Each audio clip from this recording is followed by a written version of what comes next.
Faites attention, vous qui aimez vous promener partout. Tu es un pasteur, mais tu te promènes, et puis tu mélanges. Un jour, un jeune garçon vient me poser la question, « Pasteur, quelle est la différence entre le prophétique et la divination ?» Des telles choses qu'on enseigne aujourd'hui aux jeunes gens, que la prophétie, c'est Dieu qui la donne. Mais quand tu entres dans la dimension de la voyance, c'est toi qui décides de voir. L'occultisme. L'occultisme. Ces termes voyance-là viennent d'où? Nous, on a grandi depuis qu'on est des bébés jusqu'aujourd'hui. On n'enseignait pas la voyance à l'église. Maintenant, on commence à enseigner la voyance. Les prophètes, au lieu de dire qu'ils sont seulement prophètes, ils disent qu'ils sont des voyants.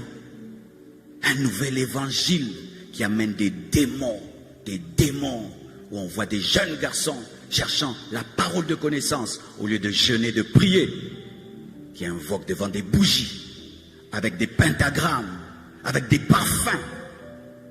Ça vient d'où cet évangile? Et vous croyez de telles choses, et puis vous ratez l'enlèvement, parce que c'est l'occultisme. L'occultisme, 6e sens, occultisme, 3e œil, occultisme, ce n'est pas écrit dans la parole.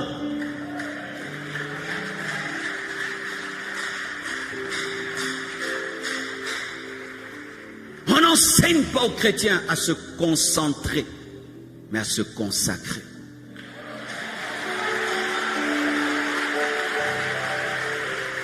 Dieu ne nous utilise pas par notre capacité de nous concentrer et regarder une bougie pendant des heures et des heures. Ce n'est pas l'évangile. Il faut croire en Jésus et aimer Jésus, vivre dans l'amour, et Dieu va t'utiliser. Il n'y a pas de formule spéciale, il n'y a pas d'heure spéciale. Des enseignements sur les anges. Nous ne connaissons que le nom de des anges, Michael et Gabriel, c'est tout. Tous les autres, on ne connaît pas. Et Lucifer qui s'est égaré. Mais des enseignements sur les anges.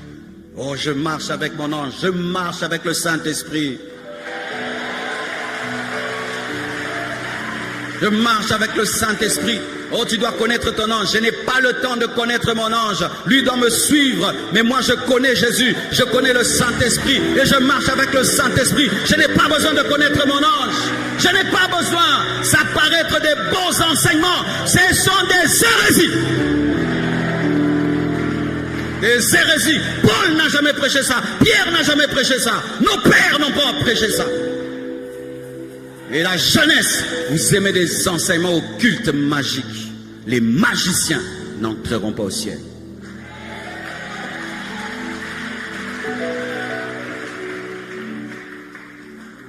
Vous aimez la magie. Des chrétiens qui aiment la magie. Vous aimez la magie. Vous aimez des enseignements où on vous prêche les kabbales juives. Vous aimez des enseignements, on va vous parler des parfums. Des enseignements, on va vous parler de l'eau. Des enseignements, on va vous parler des heures précises de prière. Paul n'a pas enseigné ça. Il a enseigné l'humilité. Il a enseigné la foi. Il a enseigné l'amour. Il a enseigné la prière. Il a enseigné la foi. Il n'a pas enseigné ces choses compliquées. Lorsque tu vois un homme de Dieu commence à te compliquer la Bible, il ne vient pas de Dieu. L'onction doctorale facilite la Bible. Voici la différence quand tu écoutes un docteur. Les choses qui étaient difficiles deviennent faciles.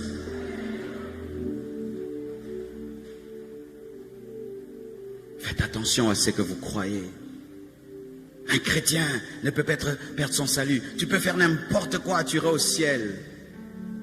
Faire n'importe quoi, aller au ciel. On joue avec Dieu ou quoi? Une fois que tu es sauvé, Dieu t'aime, il t'aime.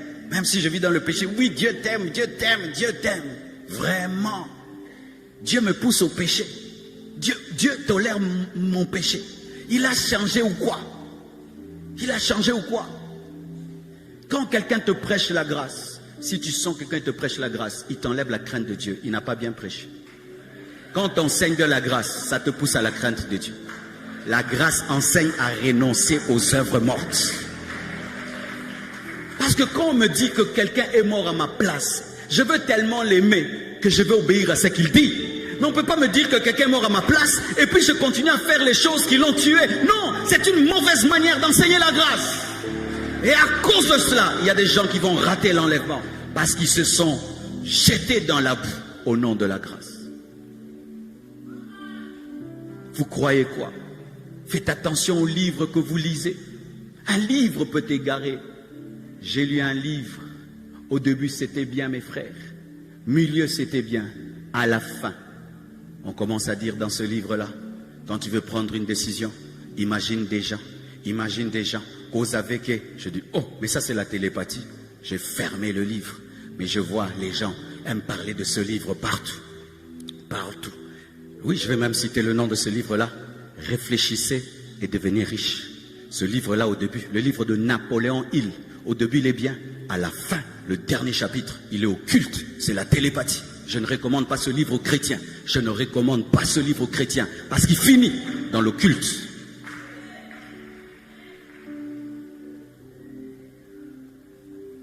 Ne lis pas tout livre.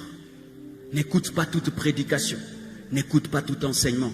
Quand tu es la femme de quelqu'un, tu ne donnes pas ton oreille à tout le monde. Une véritable femme n'écoute pas tout le monde. Oui, n'écoute pas tout le monde. Et des fois on dit, oh, vous ne voulez pas que vos fidèles puissent se promener. Tout vrai pasteur ne veut pas que ses fidèles se promènent. Pourquoi? Dieu, je rendrai des comptes de vos âmes. Je rendrai des comptes. Je rendrai des comptes. Dieu me demandera vos âmes. Alléluia. N'écoutez pas des prédicateurs qui se contredisent.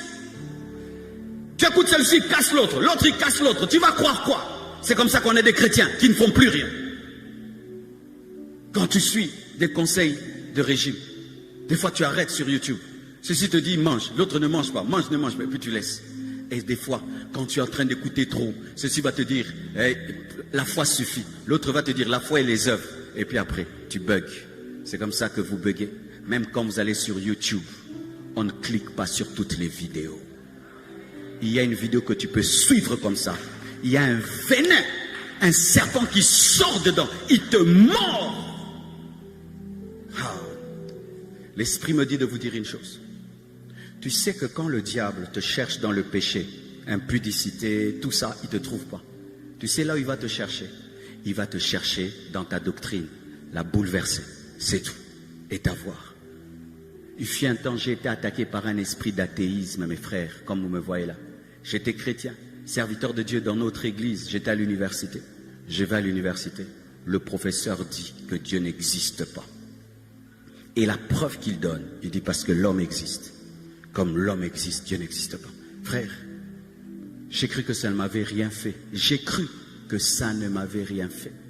Mais quand je rentre à la maison, j'entends une voix qui me dit que Dieu n'existe pas. Le premier jour, je pense que c'est la blague, que ça va finir. Le deuxième jour, et plus le temps passait, la voix grandissait. Ce n'était plus une voix, c'était une pierre au niveau de mon esprit. Je sentais qu'il y avait quelque chose au niveau de mon esprit. Plus le temps passait, la pierre grandissait. C'est pourquoi on dit que quelqu'un a un cœur de pierre, c'est vraiment spirituel, c'est vrai. Mon cœur devenait une pierre. Quand je priais, une voix me disait, Adam et Ève, qui les a créés? Ce sont vos histoires. Est-ce que Dieu a créé Adam et Ève? Mes frères, pour que je prie, je devais m'efforcer. Vous savez, comme disons Amen, nous pensons que c'est naturel, c'est surnaturel dire Amen. Quand mon pasteur prêchait, j'avais du mal à dire Amen. Je devais m'efforcer de dire Amen. Mais la voix me disait, arrête de dire Amen, il ment, c'est faux. Dieu n'existe pas. Et puis, j'ai senti que tout mon cœur était occupé par la pierre. Il n'y avait qu'une toute petite partie. Ce n'était pas l'attaque de l'impudicité, ce n'était pas l'attaque de la sorcellerie. Quelqu'un a enseigné l'hérésie. Alors un jour, je suis allé devant Dieu. J'ai pleuré, j'ai dit, Dieu, cette pierre est en train de grandir. Si tu ne fais rien, je ne croirai plus en toi. Et tu sais que je me sanctifie parce que je crois que tu existes. Mais si je ne crois plus que tu existes, je vais retourner à mes péchés. Fais quelque chose. Frère, si tu es sincère, Dieu ne t'abandonnera jamais. Et tu sais comment Dieu m'a sorti de là? Il m'a enseigné. Les voies de Dieu sont insondables. Des fois, tu peux avoir un grand problème. Tu penses que Dieu va utiliser des grandes méthodes, mais il va utiliser une petite méthode.